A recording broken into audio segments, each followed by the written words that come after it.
Hi guys, எல்லாரும் எப்படி இருக்கீங்க? நான் உங்கள் Manjuma. Welcome back to Manjuma vlogs. இன்றைக்கி உங்கள் மஞ்சுமா வீட்டில் என்ன ஸ்பெஷல் அப்படின்னு பார்க்கலாமா? ஆஹா, மெயின் டிஷ்ஷும் சூப்பராக இருக்குது, சைட் டிஷ்ஷும் சூப்பராக இருக்குது. ஆமாங்க, சூப்பரான ஒரு ஷீலா மீன் குழம்பு, மீன் வறுவல் தான். வாங்க அதை நம்ம இப்போ எப்படி பண்ணலாம் அப்படிங்கிறது தான் பார்க்க போகிறோம். அதுக்கு நான் வந்து பார்த்திங்கன்னா 2 முழு பூண்டு உரித்து வச்சுக்கிட்டேன். 2 பெரிய வெங்காயம், சின்ன வெங்காயம் போட்டிங்க அப்படின்னாலுமே அதுவுமே ரொம்ப சூப்பராக இருக்கும் குழம்புக்கு டேஸ்ட்டு. நான் இப்போ குழம்புக்கு வந்து நான் பெரிய வெங்காயம் தான் எடுத்திருக்கேன். முதல்ல வந்து மீன் குழம்புக்கு ரொம்ப ரொம்ப முக்கியமான விஷயம் குழம்பை கூட்டி வைக்கிறது தாங்க. அது எப்படி கூட்டி வைக்கிறது அப்படின்னா, எங்கள் அம்மா இந்த மாதிரி மெத்தடில் தான் செய்வாங்க. அதாவது தேவையான அளவு புளி, மஞ்சத்தூள், முதல்ல புளியை கரைச்சி தனியாக எடுத்து திக்காக வச்சுப்பாங்க. அதோட மஞ்சத்தூள் போட்டுப்பாங்க, நம்ம குழம்பு மிளகாய்த்தூள், தேவைப்பட்டால் காரமாக சாப்பிடுவோம் கலர்ஃபுல்லாக வேணும் அப்படின்னா தனி மிளகாய் தூளும் ஆட் பண்ணிக்கோங்க. சின்னதாக 2 தக்காளி இல்லை பெருசாக 1 தக்காளி போட்டு அந்த நம்ம கரைச்சி வச்சுருக்கோம் இல்லையா புளி, கட்டியாக அந்த வேஸ்டேஜ் எல்லாம் திப்பி எல்லாம் எடுத்துட்டு அதில் இந்த பொருட்கள் எல்லாத்தையும் சேர்த்து ஒரு வாட்டி கரைச்சி ரெடி பண்ணி தனியாக வச்சுப்பாங்க. அப்புறம் ஒரு சட்டி வச்சு சட்டி காஞ்சதும் எண்ணெய் ஊற்றிப்பாங்க. நான் வந்து நம்ம வீட்டில் எப்போவுமே வந்து எண்ணெய்களை வந்து தனித்தனியாக வச்சுருக்க மாட்டேன். ஒரு லிட்டர் எண்ணெயில் வந்து 1 லிட்டர் எனக்கு கேனில் எல்லா எண்ணெயும் மிக்ஸ் பண்ணியிருப்பேன். அதாவது கடலை எண்ணெய், நல்லெண்ணெய், இந்த மாதிரி வந்து நம்ம சமைக்கிறதுக்கான ரீஃபைண்ட் ஆயில், இது எல்லாமே ஒன்றா சேர்த்து நான் வச்சுருப்பேன். அந்த எண்ணெயை வந்து நான் ஆட் பண்ணிக்கிட்டேன். இப்போது இதில் வந்து பார்த்திங்க அப்படின்னு நம்ம என்ன பண்ண போகிறோம் அப்படின்னா, எப்போவுமே மீன் குழம்புக்கு முக்கியமாக வெந்தயம் போட்டே தான் ஆகணும். அப்போ தான் குழம்பு நல்லா டேஸ்ட்டாக இருக்கும், ஆரோக்கியமும் கூட. ஏன்னா கார குழம்புங்கிறதுனால நமக்கு வந்து கொஞ்சம் சூடு ஆகாமல் இருக்கிறதுக்கு வெந்தயம் நம்ம கண்டிப்பாக ஆட் பண்ணியே ஆகணும். வெந்தயம் போட்டாச்சு, பூண்டு போட்டாச்சு, கருவேப்பிலை போட்டுக்கிட்டோம். அடுத்ததாக வெங்காயம் போட்டு நல்லா வதக்குன்னு வதக்கி எடுத்துடலாம். இப்படி நம்ம வதக்கிட்டே இருக்கோம்னு வச்சுக்கோங்களேன். சின்ன வெங்காயம் நீங்கள் போட்டு செஞ்சிங்க அப்படின்னா அந்த முழு வெங்காயம் வந்து ஃபுல்லாக வதக்கக்கூடாதுங்க. ஒரு ஆஃப் லெவலில் தான் நம்ம வந்து அந்த சின்ன வெங்காயம் வதக்கலாம். ஆனால் இப்போ இது பெரிய வெங்காயமும் அப்படி தான். ரொம்ப வந்து ஃபுல்லாக ஒரு அரை மணி நேரம் வச்சு வெங்காயத்தை வதக்க செய்யாதீங்க. அது வந்து குழம்பு ருசி அந்த அளவுக்கு வராது. ஒரு சிலர் சொல்லுவாங்க நல்லா வெங்காயம் தக்காளி வதங்கினா தான் குழம்பு ருசியாக இருக்கும்னு. இந்த மாதிரி மீன் குழம்புக்கெலாம் நீங்கள் இந்த வெங்காயமும் தக்காளியோடு சேர்த்து சாப்பாட்டில் சேர்த்து சாப்பிடும்போது கொஞ்சம் நினச்சி பாருங்களேன். சுட சுட தட்டில் சாதம் போட்டு இந்த வெங்காயம், தக்காளி, அந்த பூண்டு எல்லாத்தையும் மீன் எடுத்து தனியாக வச்சுருவோம்.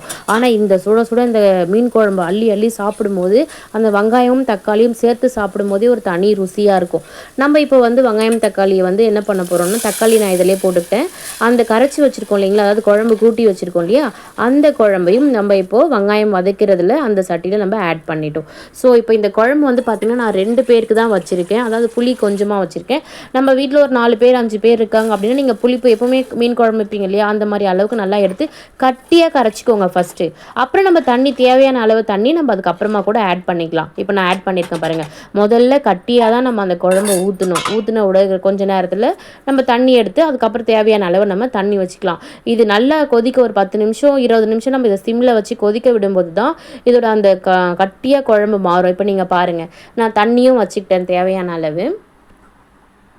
இப்போ ஒரு தட்டு போட்டு இதை ஒரு 20 மினிட்ஸ் நான் சிம்மிலே வச்சுட்டேன். கம்ப்ளீட்டாக சிம்மில் வச்சுட்டு 20 மினிட்ஸ் 20 நிமிஷம் கழித்து நான் ஐயோ இது என்னடா எனக்கு வந்து சோதனை, ஒரு வேகமாக போன தட்டை திறந்துடலான்ட்டு முடியல, துணி வச்சு தட்டை திறந்து எடுத்துகிட்டு வந்துட்டேன். அப்பப்பா செம்மையாக இருக்குது பாருங்களேன்.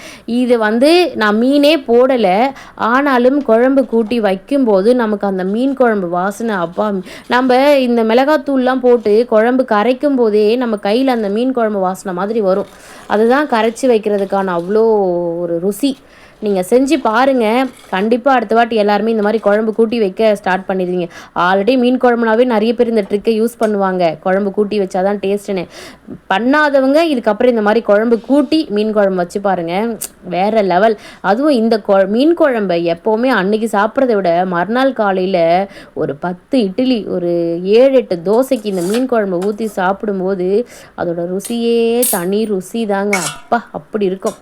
இப்போ வந்து குழம்பு பார்த்திங்களா, எவ்வளோ ஒரு 3/4 சட்டி இருந்தது, இப்போ 1/2 சட்டி ஆகிடுச்சு. நான் அந்தளவுக்கு ஒரு 20 நிமிஷம் குழம்பு நல்லா கொதிக்க விட. ஏன்னா அப்போ தான் அந்த மஞ்சத்தூள் வாசனைலாம் நமக்கு, மிளகாய்த்தூள், மஞ்சத்தூள், இது எல்லாமே அந்த வாசனை போகிற வரைக்கும், பச்சை வாசனை போகிற வரைக்கும் நம்ம கொதிக்க விடணும். கொதிக்க விட்டதுக்கு அப்புறமா இப்போ வந்து பார்த்திங்க அப்படின்னா மனுஷன் மாதிரி தாங்க, எவ்வளோ ஆவேசமாக கொதிச்சுட்டு இருந்தாலும் ஒரு கட்டத்தில் அடங்கி தானே ஆகணும் அப்படிங்கிற மாதிரி குழம்பு நல்லா கொதிச்சதை நிறுத்திடுச்சு. இப்போ நம்ம இந்த நேரத்தில் மீனை போட்டு நான் இதை வந்து வறுக்க தான் போகிறேன். சரி தலை வால்லாம் என்ன பண்ணுறது, 2 தலை 2 வால் இருக்குது, ரொம்ப ஆடிக்கிட்டே இருந்தது. அதனால் அதை கட் பண்ணி சட்டியில் சேர்த்தாச்சு. அதையும் வந்து ரொம்ப ஆடக்கூடாதுன்னு இதுக்கு தான் சொல்லுவாங்க போல். ஒரு நாள் வந்து இதை வந்து கடவுள் பார்த்துருவாரு. நம்மளும் இன்றைக்கி இதை மீன் குழம்ப மீனில் பார்த்துட்டோம். ஐயோ இன்றைக்கும் டிராஃபிக் ஆகுது, ஒரே ரோலிங் தாங்க. இன்றைக்கும் வந்து சட்டியில் மீன் வந்து போட்டாச்சு. சரி விடுங்க, எல்லாருக்கும் ரோலிங் ஆகுறது சகஜம் தானே, எனக்கு தான் 2 நாளாக ஆகுது. போட்டாச்சுங்க. இது ஹஸ்பண்ட்காக தாங்க இன்றைக்கி ரொம்ப ஸ்பெஷலாக பண்ணேன். ஏன்னா அவங்களுக்கு 2-3 நாளாக ஃபீவர் மாதிரி இருக்குது, கொஞ்சம் வாய் கசப்பாக இருக்குது அப்படின்னு இருந்தாங்க. ஸோ அதனால் கொஞ்சம் நல்லா புளிப்பும் காரமுமா போட்டு நல்லா சூப்பராக ஒரு சுவையாக செஞ்சு கொடுக்கணும் அப்படின்னு ரொம்ப லவ் பண்ணேங்க. ரொம்ப ரொம்ப லவ் பண்ணி வச்சேன். என் ஹஸ்பண்டோட ரியாக்ஷனை மட்டும் லாஸ்ட்டில் பாருங்கள். ஓட்டி விட்டு பார்க்காதீங்க மக்களே, பொறுமையாக பாருங்கள். கண்டிப்பாக. குழம்பு வந்து இப்போ மீனை போட்ட உடனே தலைவால் தானே, ரொம்ப டைம் எடுத்துக்காது. இப்போயும் ஒரு 2-3 கொதி வந்த உடனே வாவ், அது மேலே நல்லா கொத்தமல்லி இதழ்களை தூவி விட்டுறலாம். அப்படியே ஒரு சூப்பராக இருக்குது பாருங்களேன். பார்க்கவே எப்படி இருக்குது, மறக்காமல் சொல்லுங்கள் எப்படி இருக்குன்னு. தக தக தக தகன்னு தங்க வெட்டைக்கு ரெடி ஆகிற மாதிரி நம்ம மீன் குழம்பு சூப்பராக கொதிச்சிருச்சு. அடுத்தது என்னங்க, இலையில இன்றைக்கி தட்டில் சோறு இல்லைங்க, இலையில தான் சோறு. சோத்தை போட்டோமா, மீன் குழம்பு ஊற்றணுமா. மீன் துண்டு வந்து இதில் குழம்புல நான் அவ்வளோ சேர்க்கலை. 2 தலை 2 வால். உங்கள் வீட்டில் வறுக்கிறதுக்கு போக மீதி தலைவால் இருந்தால் இந்த மாதிரி டக்குன்னு குழம்பு உங்களுக்கு மட்டுமாவது வச்சு சாப்பிட்டு பாருங்கள், அவ்வளோ டேஸ்ட்டாக இருக்கும். எப்படி இருக்குன்னு மட்டும் மறக்காமல் சொல்லுங்கள். வாங்க சாப்பிடலாம் மக்களே. உங்கள் மஞ்சுமா எவ்வளோ சூப்பராக சமைச்சிருக்கேன். எனக்கெல்லாம் சமைக்க தெரியாதுங்க, மீன் குழம்பே வைக்க தெரியாது. ஏதோ கற்றுக்கிட்டேன். எப்படி இருக்குன்னு சொல்லுங்கள். ஏதோ கொஞ்சம் உங்கள் லெவலுக்கு இல்லைனாலும் கொஞ்சம் சுமாராக செஞ்சுருப்பேன். பட் இருந்தாலும் என்னை விட கொஞ்சம் பிகினர்ஸ்லாம் இருப்பீங்க இல்லையா, உங்களுக்காக அப்படின்னு கூட வச்சுக்கலாம். எப்படி இருக்குது அப்படிங்கிறத மறக்காமல் சொல்லுங்கள். எனக்கு போட்டாச்சு. யாருக்கு போடுறோமோ இல்லையோ, முதல்ல நம்ம உட்காந்து சாப்பிட்றணுங்க. நமக்கு சுட சுட சாப்பிட்டா தான் நமக்கு சூப்பராக இருக்கும். நல்லா சுட சுட சாப்பிட்டோமா, அப்படியே இப்போ ஹஸ்பண்டோட ரியாக்ஷனை மட்டும் லாஸ்ட்டில் பாருங்கள். அவங்க ஆல்மோஸ்ட் சாப்பிட ஆரம்பிச்சிட்டாங்க. எப்படி இருக்குன்னு கேட்டேன். வாயே திறக்கலையே அப்படின்னாங்க. அப்போவே தெரிஞ்சுக்கலாம் ரொம்ப சூப்பராக இருக்குன்ட்டு. நானும் சாப்பிட்டு வந்துடுறேன்.